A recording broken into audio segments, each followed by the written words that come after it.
It's 11 o'clock now. Let's go. Let's time to move. Thanks for joining us again. This is the pre-trip webinar for your Upper Mekong trip through Laos and Thailand. And I'm going to be recording this webinar as we do with all of our webinars so that those who are not able to participate live will get a copy and can tune in later. So everybody who is on this trip will get a copy of the webinar. So the agenda for today, first of all, I'm going to introduce your host, whom, of course, many of you know. And then Linda and I are going to talk about the pre-trip preparation. So some of the things that you need to know for this trip. Then we're going to touch on what's going to happen when you arrive into Vientiane, into Laos, and then along the way. And then we will, the most important part, of course, is answering any questions that you have. And by the way, if you have not participated in one of our webinars before, you can ask questions by moving your mouse up to the menu bar and clicking either chat or Q&A. Either one works. They both will send the message to Linda and I, and we will address your questions, as I say, at the Q&A part at the end. So first of all, Linda Ujihara, welcome, Linda. You maybe Thank want to you. say a few words. Thank you, Gordon, and welcome everybody to the webinar. Um, I am beyond excited that we are at this point now. This trip, in my mind, has been decades in the planning and years in the planning as far as Gordon's concerned.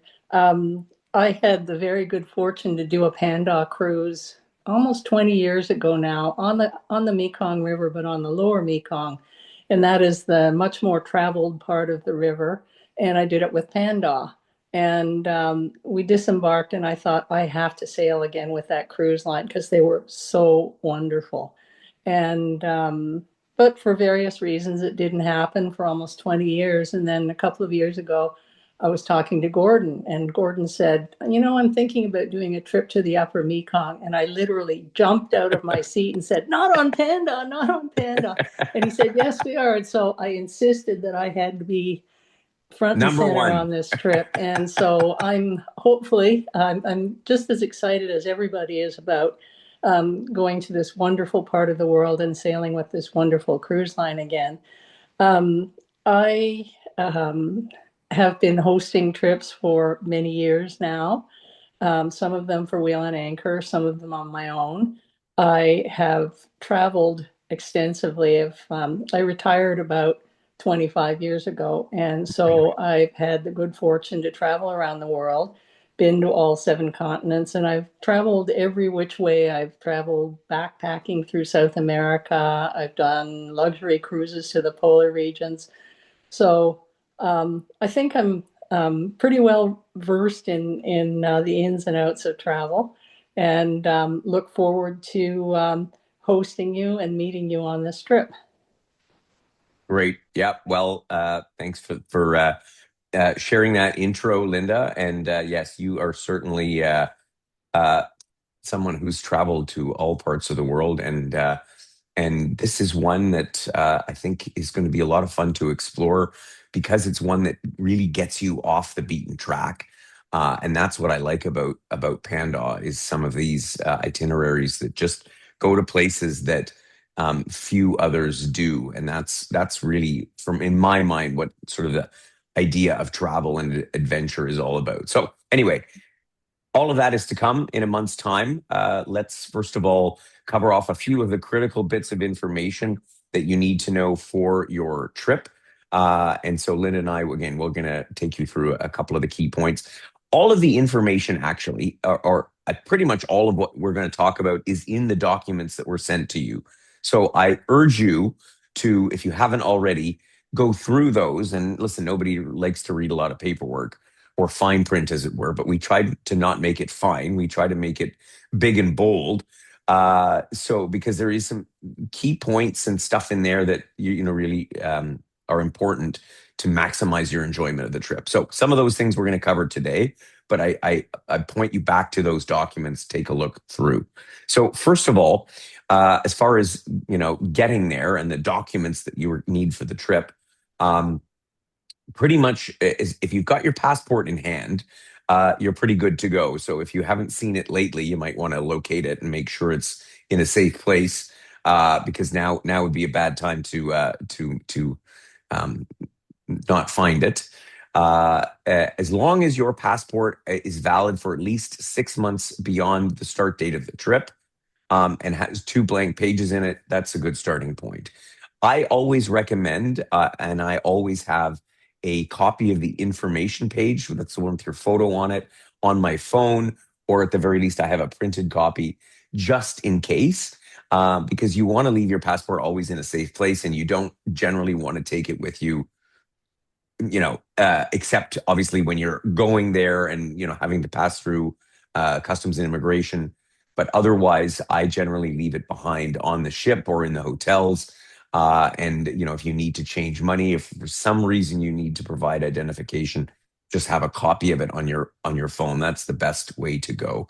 Um, so as far as the documentation for your arrival, so everybody needs a visa, but we have already arranged for the fast track visa on arrival when you get to Vientiane. So there'll be somebody there that is going to assist with the fast track visa processing. We just had a group in Laos last month. The system went flawlessly.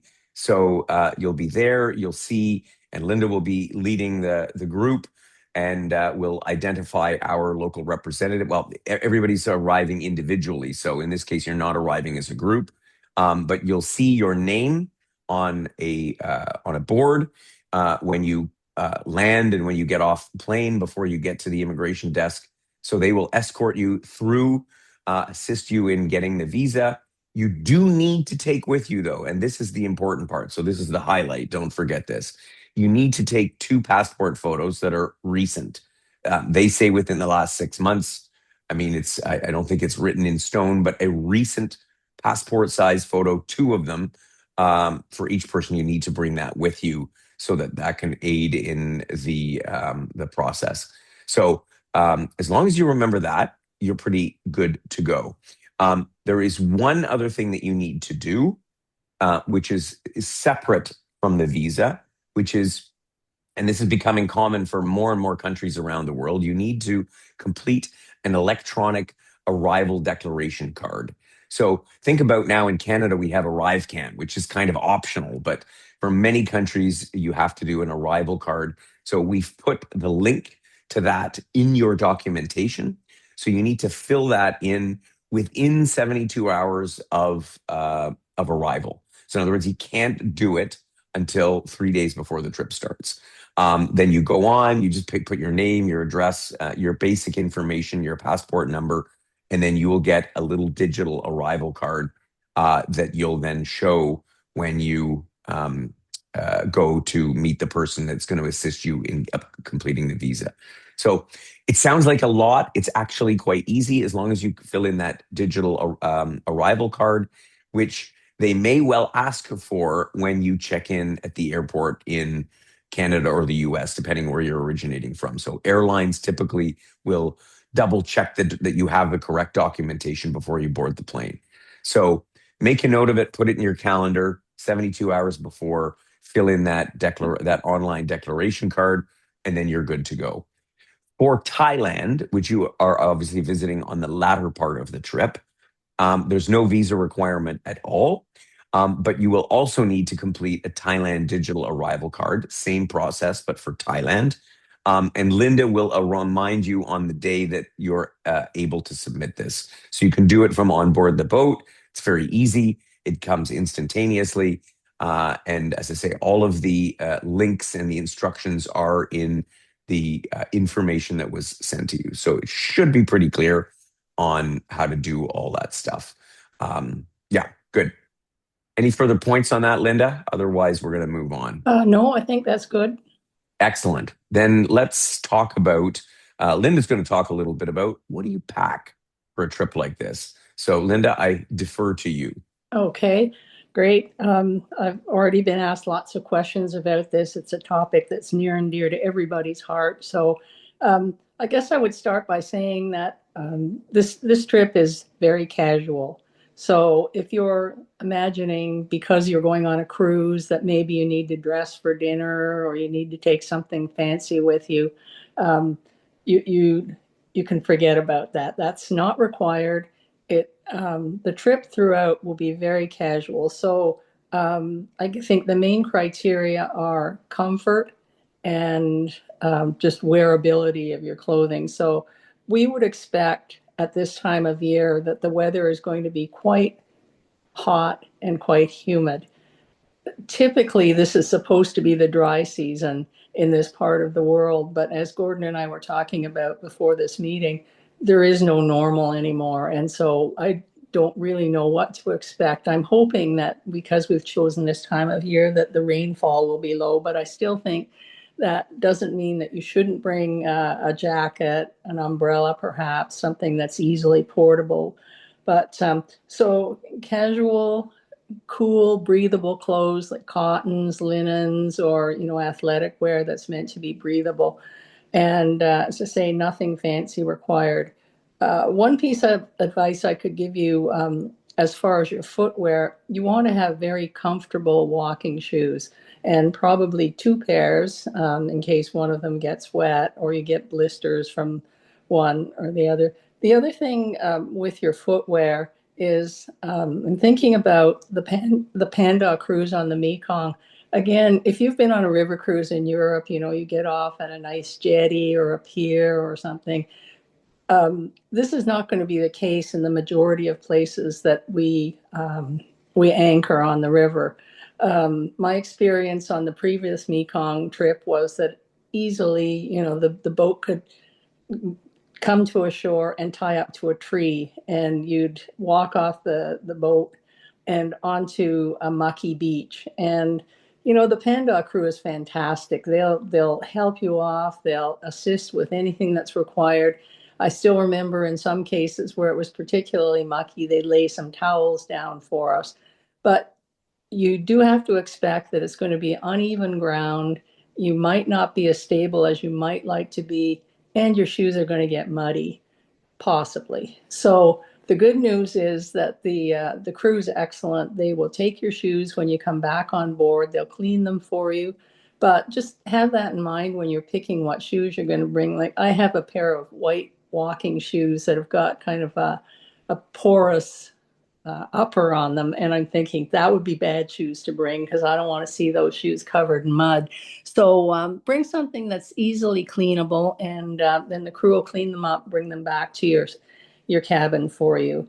Um, let's see what else is there. I don't know in the evenings if we happen to be sailing in the evenings and or if you want to be out on the deck in the evenings, you might want to have a jacket to put over your shoulders or a shawl or something like that.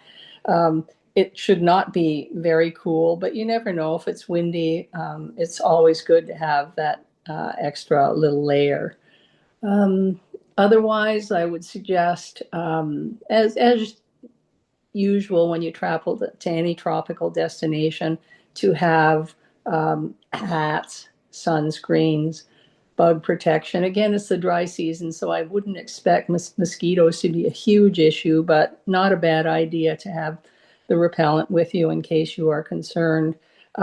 Hats, because we're going to be on the river, and if you want to sit out and watch the river sail by, make sure you've got a chin strap on your hat. You don't want your hat blowing off. Hmm, that's a Um, good one. and I think if anyone has any other questions about packing and things, you can put a question into the Q&A or send me a Telegram message. We'll be talking about Telegram later. Yeah, I think you've covered Okay. off pretty much everything. Keep in mind your adapters for voltage. So they're in Southeast Asia, they're using 220 volt, and they're using Thailand uses typically has plugs that accommodate North American style plugs. So for your chargers and so on and so forth, but they use 220 volts. And Laos, I believe, is similar but more of the European style. So if you Yeah. have one of those universal adapters, I just take it because it's just easier to make things work. But it is Sorry, 200. Gordon. Can Yeah. I just rewind to? I'm sorry, I Yeah. forgot something that I wanted to mention in the packing section. And again, it's about footwear. Anyone that's been to Southeast Asia, you'll know that when you go into any of these religious sites, the temples and the shrines, you have to take your shoes off. And so it's a good idea to have a pair of shoes that's easy to slip on and off rather than, having to bend over and untie shoelaces. And also, don't bring your Gucci loafers because the shoes are piled in a heap at the entrance to these institutions. So, just make it easy on yourself too. Yeah. You don't want to bring your best shoes, that's for Yeah. sure. But yeah, making them easy to get on and off is a key one because, particularly if you visit a couple of places, not to mention that going into people's homes, not that you're going into a lot of homes, but you may have that opportunity or schools or wherever, it is common to take your shoes off at all those places. So, I don't also recommend flip flops only because if it is wet, they can be slippery, but you could manage in flip flop type things. I would just keep something as Linda said that's easy to get on and off. So I, whatever that works for I you. should have mentioned about laundry as well as part of the packing thing. Um, you do not have to pack a lot of clothing. There are great laundry facilities available in this part of the world. The ship has laundry. You can also get the laundry done ashore, and in both Laos and Thailand, um, this would be in the big centers like Vientiane and Luang Prabang and in Laos. You'd be able to take your clothes in the morning and get them back the same day. They usually do it by weight. So you take a bag of clothes, they put it on the scale, and you might pay maybe $2 for a kilo of clothing to be cleaned. Again, I wouldn't bring your best garments. You don't know, exactly Right. how they're going to be laundered. But I've had great luck in Thailand with using that Yeah. system. And so you really don't need to have duplicates of everything. It is readily laundered while you're traveling. Exactly. And there's laundry available on the ship for a small fee. So you're easy. You can travel quite light on this trip. So I think that's a very valid point. Okay, good. Let's talk about money for a second. Um, the so first of all, I would not recommend rushing off to the bank to try and get Thai baht or Laotian kip. They're going to look at you with a strange face. There is no point. You can get whatever cash you need when you arrive using your ATM or your credit card. That is how I've always operated. I'm sure Linda is the same. If you feel comfortable traveling with some cash, bring some dollars, Canadian dollars, US dollars. I wouldn't change from Canadian to US. There's no point in doing that. They accept both equally everywhere. Well, when I say everywhere, at currency exchange places. And you don't need a ton of cash. What you need cash for on this trip is, for buying little trinkets and souvenirs at the markets that you'll find in the towns and villages along the way. To the extent that there are meals that are not included in the trip, particularly in the Thailand portion of the trip, in the hotels and the larger restaurants, you can use a credit card. Um, and there you might need some cash. So we're talking about a couple of $100 in the aggregate. Meals and this kind of thing are quite inexpensive there.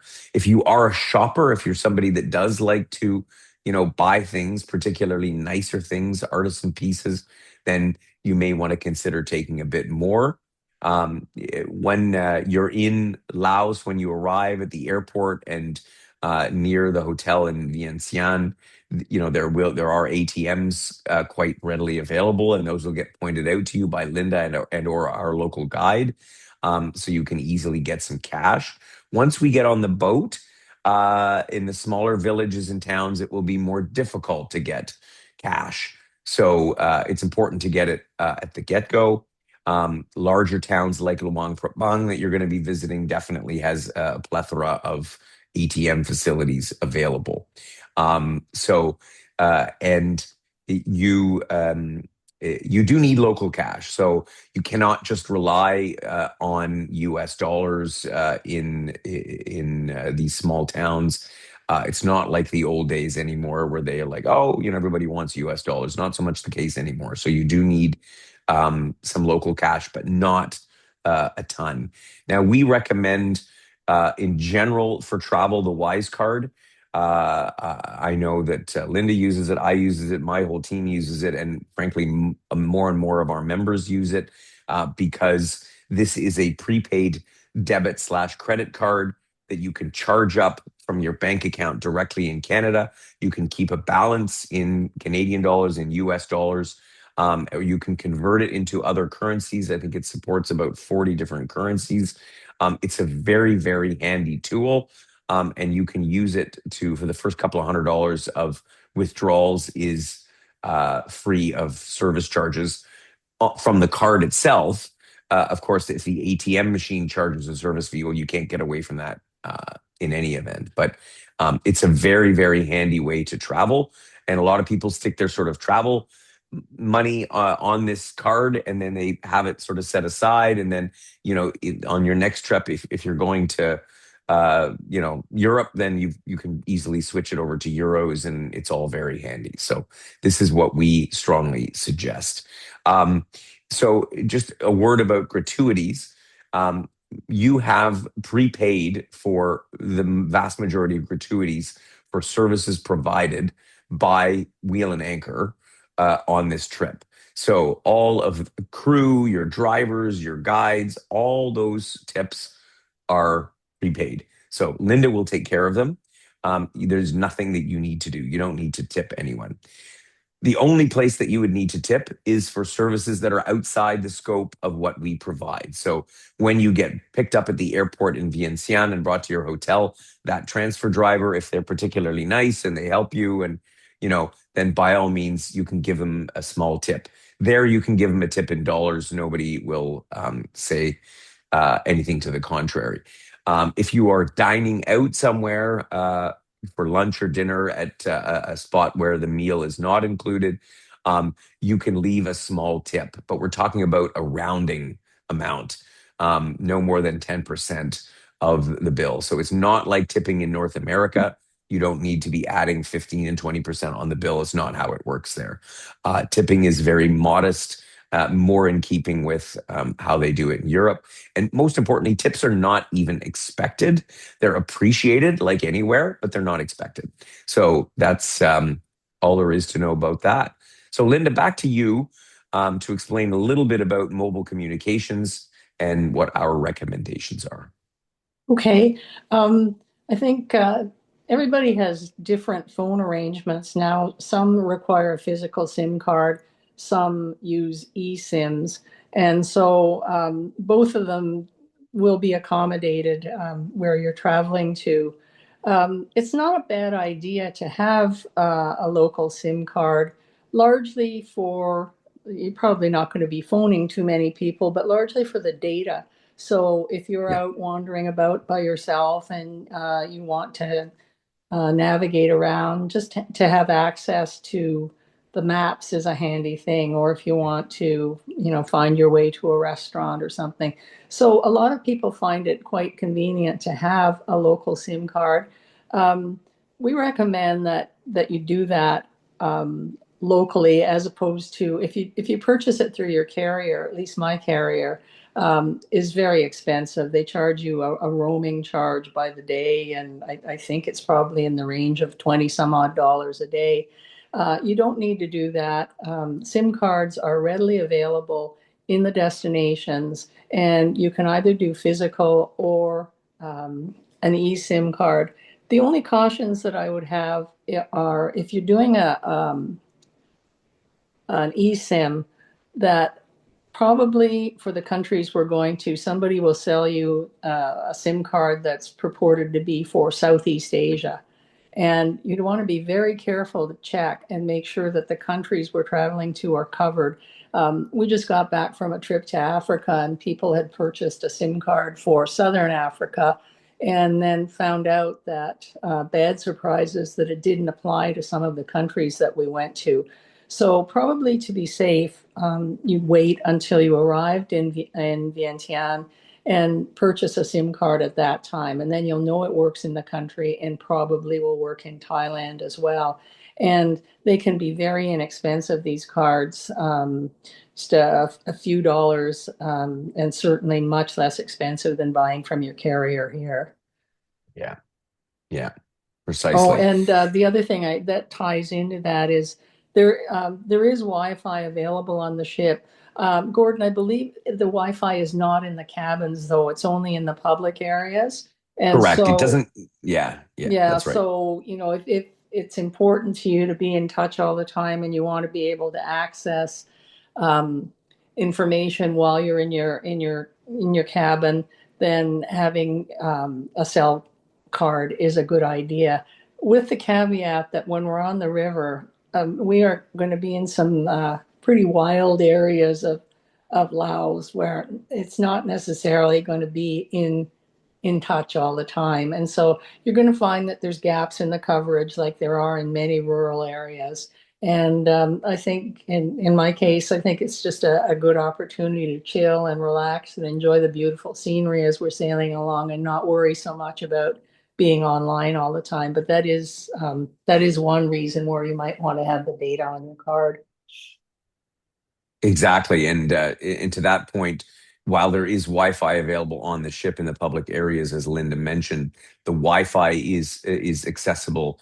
The ship has a system that connects into the mobile network. So if the mobile network is not available, and that will happen, then there's no Wi-Fi either. So even though it says Wi-Fi available, please note that it's available where it's available, and where it's not available, it's not. So there will undoubtedly be gaps throughout the trip, but they're not long gaps. It's generally maybe a few hours, because most towns and villages are these days connected. So that's a good thing and a bad thing. But as Linda says, I suggest, keeping it chill for your trip. Oh, If Telegram. you're if Telegram. We want to talk about Oh, Telegram. well, before we move off that, I just Yeah. wanted to mention that if you're in the habit, if you're on social media and you're in the habit of, say, posting every day and posting lots of photos to keep in touch with people, if you like to do FaceTime regularly with your family and friends back home, these are things that may be limited again by the Wi-Fi on the ship. So maybe you'd Yeah. want to set the expectations with the folks back home that they may not hear from you as regularly as if you were sailing in the Caribbean. Exactly. It's a very good point. It's a very good point. Do you want to briefly touch on Telegram and Okay. Linda, just so that we've Yeah. got that Uh, covered? so Telegram will be something that I think is familiar to anyone that's traveled with me recently or that has traveled with Wheel and Anchor recently. It is a communications app. And so if you don't have it yet, go into your app store, and that's great. There's a picture of it there, the little blue circle with a paper airplane on it.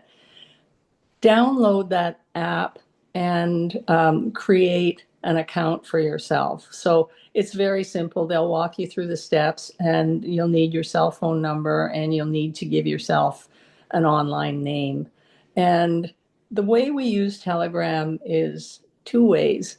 The one that I think will be most appealing to you is that everybody on the trip being on Telegram, this is a great opportunity to communicate with each other without having to get email addresses or phone numbers or send texts or whatever. If you go onto Telegram, you want somebody to have dinner with tonight, if you found a great shop somewhere, any recommendations, anything you want to trade with your fellow travelers, because it will be very short before you feel that you're traveling with 21 of your best friends and you want to share all of this information. So that's how we use Telegram, is a communications amongst the group members. We also use it to share photos so that if we hand the camera to the guide and they take one picture, we don't have to hand 10 cameras, that person can share the photos. And so it's a great way to share all the memories of the trip as well. The other way we use Telegram is more of a one-way communication, and that is from me to you. And those are for most of the, I'd say, business or administrative things where, say, we have a tour that's going out tomorrow and we're not sure where we're going to meet or what time we're going to meet. That will come from me by way of a one-way communication. And so it's important to keep these two separate because people sometimes get frustrated because they try and answer me on that one-way communication and it doesn't work that way. So the one communication is for everyone. The one is a one-way, and it's an information thing so that I can share with you any changes to the itinerary, any news that you need to have, will come that way. So please, after we finish this webinar, those that don't have Telegram, please go on there, get yourself an account, and then just send me a brief message saying, hey, I'm on Telegram now. My address is going to be, I think it's incorrect in the documentation they send you, but Gordon said that he would correct it and send it in the notes so you'll know how to get in touch with me. Exactly. And I'll put it in here as well. It's I'll put it in the chat so you can see it. It is basically L Ojihara at underscore WA for wheel and anchor. So I put it in the chat box if you want to look at it. It is in the documentation. So that is the correct one there. I think a lot of you are already in touch with Linda on Telegram, but if you haven't done that, that's something to set up sooner than later, and then you'll know that you've got a connection. And it's very handy in advance of the trip when you're arriving, because if for some reason you experience a delay flying out of Canada in wintertime, as we all know, can be problematic. And so if you have a missed connection and you're not on the flight that you're supposed to be on, then it's obviously important to be able to get a hold of Linda so that she can help manage that situation and get you picked up as need be. So I think good. the Let's other move. thing, Yeah. Gordon, that's Mhm. as well as the delay factor, is that I have found that in many airports in the world, that when you arrive, it can be chaotic. There can be a sea of people, drivers with signs, drivers with posters, and you may feel you're tired, you're jet lagged, and you may feel a bit intimidated that you can't find your driver, you can't find your transportation. So first of all, I would urge you to be patient, and we have made the arrangements for you to be picked up, and they have all of the information for those that are getting the wheel and anchor transfer. And if in the unlikely event you're unable to find your driver, there's another great use for having your Telegram account there because I'll be waiting at the hotel for you. There'll be arrivals throughout the day. And if you can let me know that you can't find your driver, then I can get in touch with our transfer agent and find out where is that driver? Is he in the wrong place? Are you in the wrong place? And put you together with him. Yeah, exactly. Perfect. Yep. And that's exactly right. We'll cover off that again in a moment. Let's before we get into the trip itself, let's jump quickly. Just one more a topic I wanted to cover, which is our health protocols. Just a couple of small points to make here. First of all, our trips are non-smoking, so that means for those who do like to enjoy smoking, please do so sort of away from the other Wheel and Anchor group members, and not in the context of any of our organized excursions and so on and outings and so on. There is a designated spot on the boat for smoking, which is also where the crew smokes for anybody that is would like to do that. Secondly, if you would happen to injure yourself in any way, it happens. You stub your toe somewhere, out meandering about, or you have a little a trip and a fall. Even the most minor thing, please let Linda know, because we tend to err on the side of caution as it relates to minor scrapes or bruises or injuries or whatever. And have you, see, a clinic or somebody, just to make sure that it is nothing more than what it appears to be. I find in tropical regions, even like minor cuts and scrapes, you have to be a little bit careful because they do have a tendency to get more infected more quickly than they would back home. So anything that comes up, when in doubt, just mention it to Linda. We'll take a look and we'll provide appropriate suggestion on how to deal with that. And the last point I want to make about health protocols is if you should feel unwell, if you are experiencing any symptoms at all, a cough, a sneeze, you can probably may hear it in my voice, a frog in your throat, because I picked up a bug just before getting back to Canada in the Philippines last week. Then we ask that you please wear a mask. I know we all hate masks from the COVID era. We had enough of them, but in respect of your fellow members, it is requested, urged strongly that you please wear a mask if you are coughing or sneezing or having any symptoms at all. Just again, to avoid spreading anything around. There's a lot going around these days, not only here in at home, but also in everywhere in the world. It seems, as I say, I caught a little bit of a bug while I was out in the Philippines, and I least expected it. So it's possible anywhere. So bring a mask, wear a mask if need be. That is much appreciated by everybody in the group. Good. I think that's it all for the pre-trip preparations. Of course, if there's questions, and I think a couple of questions come in, we will get to those, so bear with us. Um, you will then arrive into Vientiane. So, in the 24 hours before you depart, keep an eye on your email, on your cell phone. Airlines are tend to be very proactive about advising if they're anticipating delays. If you do have a problem with your arrival, so let's say you're flying from Toronto to Hong Kong and then Hong Kong connecting on a flight to Vientiane, and you're delayed such that you miss the connecting flight. If you're not going to be on the flight that you're scheduled to be on, it's critical, as I mentioned before, to drop a telegram note to Linda so that she can make arrangements for you to get picked up. That's assuming you're arriving on day one. If you've booked extra nights, you'll have made your own transfer arrangements, and you'll, of course, be in touch with whoever it is that you made those arrangements through in order to get assistance and make sure that you're picked up at the airport. Vientiane is a very simple place to arrive to.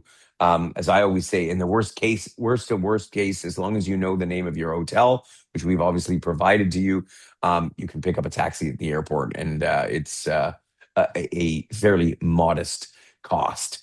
But I'm sure we will look after you. I'm sure you'll be fine when you arrive in. It is a long flight. We are traveling to the other side of the world. You might want to consider some jet lag mitigation measures. I know a number of our hosts use an app called timeshifter.com. It's mentioned in our documents. It is helpful at helping you adjust your body clock, your circadian rhythm to the new time zone so that you can hit the ground running, as it were, when you get to Laos on the arrival day. Um, so when you arrive in, Linda just mentioned it, it can be chaotic depending on if a bunch of flights arrive at the same time. It is not a huge airport in Vientiane, but your transfer driver will be there. They will have a name, your name, and or wheel and anchor on a sign in the arrival hall. So have a look around for them. And as Linda mentioned, if you don't see them right away, drop her a quick note on Telegram. If you haven't set up a SIM card in advance, there will be Wi-Fi available in the airport. I'm sure that you'll be just fine. So that'll be the arrival protocols. Just a quick overview once again of your trip. We're talking about the region of Western Laos, Northern Thailand. Of course, you're beginning in Vientiane on the Mekong River. And you're going through some pretty remote territory, and the countryside is so picturesque because the Mekong winds its way through, these mountain valleys and so on. as it makes its way up to the Golden Triangle for the 10 days that you're on board. Um, it's important to note that the schedule, so we've given you the daily, which is the anticipated or planned schedule for the trip, but it can and almost certainly will change. I just returned from a Panda cruise on the Ganges River in India in November, which was extraordinary. And we did almost nothing at the time that was originally planned because there are circumstances that prevent the ship from moving according to any preset schedule. They have to kind of go with the flow. This part of the river, if you've traveled on the lower Mekong, which is a very busy part of the river, this part of the river does have ship traffic as well, but it's not nearly as frequented by tourist vessels as in on the other parts. So there's just stuff that we're going to have to contend with. You're going to be crossing the Xayaburi Dam here, which is subject to timing by the local authorities. Um, they typically try to get a little bit ahead of schedule in case there is a delay that would otherwise put us behind schedule. So please do keep that in mind that the schedule will be mentioned every day by your purser, by your cruise director, by Linda, who will be coordinating with them and advising you about the schedule on a day-to-day basis. So you're going to be sailing, of course, upstream through all these wonderful places, in particular Luang Prabang, a favorite of mine, a beautiful UNESCO city, heading all the way up to the area known as the Golden Triangle, which is the border between Laos, Thailand, and Myanmar. And then you're going to be disembarking there for the final leg of the trip, which will take in Chiang Rai, and finally Chiang Mai, one of my favorite cities, not only in Thailand but anywhere. Just a couple other notes that I want to make, and I think we've covered most of this as well. First of all, it's safe in all of these places. These are very, very safe places. There is not a lot of crime. Um, Petty crime can occur anywhere. Pickpocketing, bag snatching. It's not a big deal here. Like I honestly have never experienced it or heard of anybody experiencing it. That being said, one should always be cautious with one's belongings. Don't bring anything that is overly valuable. You just don't need it. But you'll see people that live in this part of the world generally have a lower or less material standard of living than we are accustomed to. So there's a shot of your ship, the Sub ID Panda that you're going to be on. You're going to see some marvelous sights along the river. That's why it's time is best spent, sitting in a lovely deck chair, looking out over the river and taking in the scenery and all of the goings along. You're going to visit some beautiful sites like Kwang Si, which is just outside of Luang Prabang. And you'll have an opportunity to witness and participate in some of the local craft and artisan making. There's some amazing things. In Luang Prabang, you will have the opportunity to go out, and Linda will mention this in good time, early morning, to participate in the alms to the monks. So this is a daily ritual whereby locals will donate foods to the monks, who, of course, have no income per se. They are reliant on the donation of the local people. You can participate in it in yourself. This happens at sunrise. So you'll be up, for those that wish, and off the boat early in the morning. I do encourage you to take part in it. You see all of these orange-clad monks. There are hundreds of them that parade through the city. It's quite a spectacle. You can participate in donating as well. There will be people there who will sell you food that you can then give to the monks. So that's all part of the protocol there. So it's a very special event that I recommend that you take part in. You're going to be, yeah, there's numerous spots. I'm not going to go into great detail about the spots that you'll visit along the way. Um, and it's all in the program. And again, Linda will let you know on a day by day basis. So you'll disembark then at Chiang Khong, which is in the Chiang Rai province of Thailand, and then you'll go off. You will have done your arrival protocol, your arrival card prior to that. And again, this is lovely rolling hills kind of countryside. And you're going to see Chiang Rai, which was pictured at the very beginning with the white temple. And then finally, Chiang Mai with its moat that goes around the old city. And it's a big favorite of mine whenever I can get to Chiang Mai is always a happy day. So lots of incredible experiences along the way. And yeah, you'll wrap up in Chiang Mai and fly onward or back home from there. So it's time to address any of those questions that have come in. I think I saw one question come in. Um, Edna asked about wearing open toe shoes and sandals. You certainly can wear open toe shoes and sandals there. I think that I would also certainly have a pair of closed toe shoes in case there are places where it's more appropriate not to have open toe shoes, but by all means you can wear open toes. That's not a problem at all. Let's see if there have been any. I don't see any questions in the Q&A. Linda, it looks like we've done a pretty good job. There's no other questions here. um, last chance for questions, and of course, it's not the last chance for questions. As Linda mentioned, if something pops up, because what I find is that the question typically pops into your mind 5 minutes after the webinar is over. You are absolutely welcome to drop a note to our team, to Melody, who is our primary after sales support. Do keep in mind it is the holiday season, so our office is actually closed now through January the 5th. But in the meantime, Linda's on Telegram. You can send her a message via Telegram, and she can try and answer your question. And in the worst case, we will get back to you after January the 5th to address any Yes, so questions. I guess my parting thought would be please sign up for Telegram as soon as you can, because as soon as this webinar is over, we're going to start communicating with each other. And I found that these weeks leading up to the trip, it's all part of the anticipation and all part of helping you get ready. But everybody shares hints on, packing thoughts, things they found, maybe a restaurant they want to make a booking for. So you don't want to miss out on any of that communication. And also, it's a great way to just meet each other online and your friends before you even get to the destination.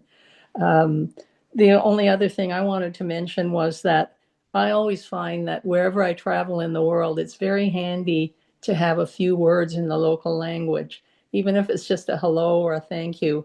And you have been, you should be quite familiar now with the name of our ship, which is the Sabaidi Panda. And Sabaidi is a Lao word that means hello, and you can use it any time of the day. It also means if somebody asks you, how are you doing? And you're saying Sabaidi is, I'm doing fine. So, and it says goodbye as well. So you know a word in Lao, and when you arrive there, you'll be able to just remember the name of the ship, and you'll have some of the language down already. Yeah, exactly. It's always great. And listen, that's another reason to have your phone. Google Translate is a very helpful tool these days. The newest phones, you can even translate on the fly and have anyway, the technology is getting almost too advanced. But nevertheless, it's a useful Actually, tool. that's a really good point about using your phone for translation and also for calculations, because particularly in Laos, you'll find it a little bit challenging until you get used to it, because the exchange rate right now is 15,000 kip to the Canadian dollar, 21,000 kip to the US dollar. And so it becomes a little bit difficult to deal with all those zeros and figure out, what you're actually paying for something. So any iPhone, I'm sorry, I don't know about the Samsungs and things, but the iPhones have a translation feature on their calculator, and you just set it up for the currency that you're in. And all you have to do is enter the amount that you're questioning, and it will translate it right away for you into KIP or BOT as required. So a handy little tool. A handy tool indeed. Perfect. I don't see any other questions having come in. So, on that note, I wish you all the best for this holiday season. And most of all, lots of anticipation for your trip starting next month. And I hope that I'm certain that you're going to have a wonderful time. And so, as I say, stay in touch with Linda. Have a great season. Thanks for joining us today. Yeah, happy holidays. I can't wait to see you all again or to meet you for the first time. So, bye. Okay, bye bye, everyone. Thanks for joining us. Take care.